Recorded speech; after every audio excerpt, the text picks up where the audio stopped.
بسم اللہ الرحمن الرحیم۔ کیا فرماتے ہیں علماء دین؟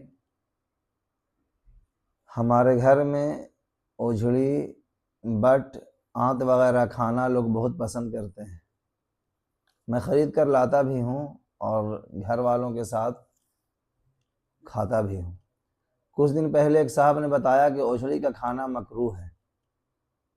اس سلسلے میں جو بھی مسئلہ ہو بتائیے، اور یہ بھی بتائیے کہ حلال جانور کی کھال کو صاف کر کے بنا کر کھایا جائے تو اس کا کھانا شرعاً کیسا ہے؟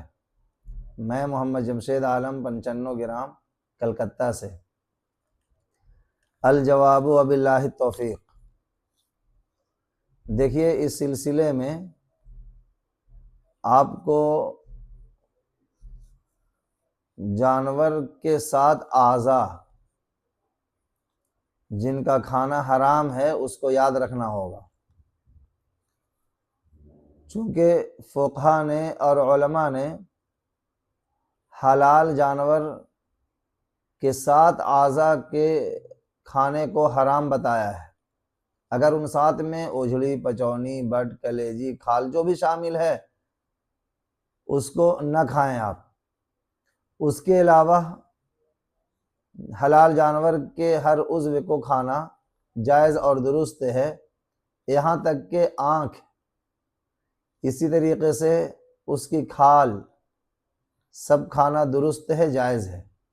وہ 7 اعضاء جس کا کھانا حرام ہے وہ یہ ہے: بہتا ہوا خون، نر جانور کی شرمگاہ، نمبر 3 مادہ جانور کی شرمگاہ، فوطہ، وہ خصی جس کا کھوجا نہ کیا گیا ہو، مثانہ، پیت، نمبر 7 گرہ لگا ہوا گوشت۔ آپ دیکھتے ہوں گے بہت سارے گوشت میں گلٹی ٹائپ کا ہو جاتا ہے، تو اس کو بھی نکال دینا چاہیے۔ اس کے کھانے کو فقہ نے حرام بتایا ہے۔ تو گرہ لگا ہوا گوشت، یہ 7 اعضاء جس کے نام لیے گئے اس کو آپ یاد رکھیں۔ اس کے علاوہ اجڑی، بٹ، کلیجی، کھال، آنکھ، دانت، یہاں تک کہ دم، یہ سب کا کھانا جائز اور درست ہے۔ رواج نہیں کھانے کا، یہ ایک الگ سی بات ہے۔